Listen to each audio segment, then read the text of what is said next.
spontaneity can really be a great thing, especially when it doesn't have to be permanent. So one day this past summer, I woke up and by the end of tomorrow, I decided I was going to have purple hair. And so after a lot of YouTube research and online review research, I went to Walmart, bought some dye, and went to town. So dyeing your hair can be a really good way of expressing yourself. And knowing how to dye your hair correctly can help you from looking like a complete mess. So I've had my hair dyed professionally for the past 7 years, and for the past couple months I've been dyeing the ends of my hair purple all by myself. So today, for the next couple of minutes, I'm going to show you how to dye your hair and then what to expect from this experience. And this information can be useful to you because you can use it in events like Spirit Week, football game themes, parties, etc. And I'm also going to preface this by saying I'm not actually going to be dyeing my hair because we are in school and that would just completely be a mess. But I'm still going to be showing you how I would do it and demonstrate on my hair anyway. So before you dye your hair, you need to know what kind of products you want to use.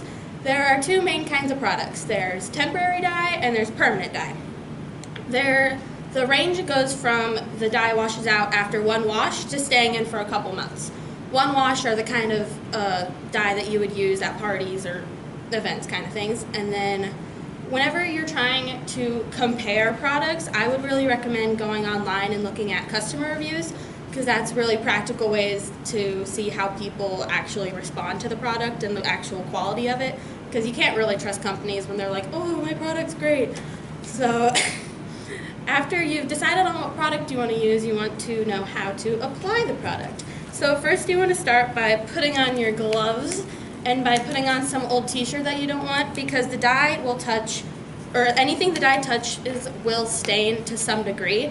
So that's your skin, your clothes, any chairs you sit on. So just in general, you want to make sure you have everything protected.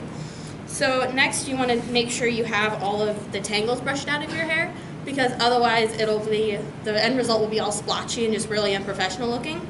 And so then you want to mix up your dye. Depending on the product, the dye will come in different ways. So this one just came in a bottle that you just have to shake up, but some dye will come in like a powder that you have to mix with water. But for this one, you just gotta, give it a good old shake. So whenever you're dyeing the ends of your hair, you want to start at the top of where you want the dye to be and work your way down the hair.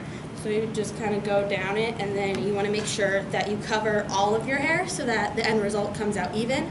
Otherwise it'll be all streaky, and if that's what you're going for, go for it. But if you want it to be like a nice consistent color, you want to make sure that you have all of your hair covered. And so then when you're letting it set, you want to wait for your preferred amount of time, and I'll talk about that here in a minute. But so then after you have it set, you want to wash it out, and then you can see a result, after it's dry.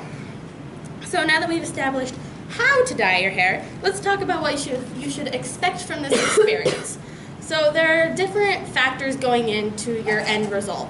This is your existing hair color and then how long you leave the dye in your hair.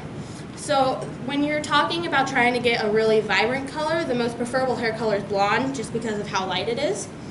But like if you do have dark hair, you can bleach your hair if you want to get like the same level of like vibrantness, but you can still get a good like color out of it if you don't want to bleach it, just because that's a whole extra process that takes a while. And another factor is how long you leave the dye in. So the rule of thumb is like the longer you leave the dye in, the darker and the more vibrant the color will be. But if you're trying to get like the maximum quality out of it and you want it to be really dark, leaving it in for over 50 minutes doesn't really do anything else. You're pretty much just wasting your time. And most of the boxes will have like a little table on it that shows like how if your hair's this light and you leave it in for this long, that's what your hair will look like. So today I've shown you how to dye the ends of your hair as long as what you should expect from this process. Hopefully you can go and you can dye your own hair and get a good quality result. And I just dyed my hair one day because I felt like it. So hopefully this will encourage you to try things just because you feel like it. Because at this point, why not? Thank you.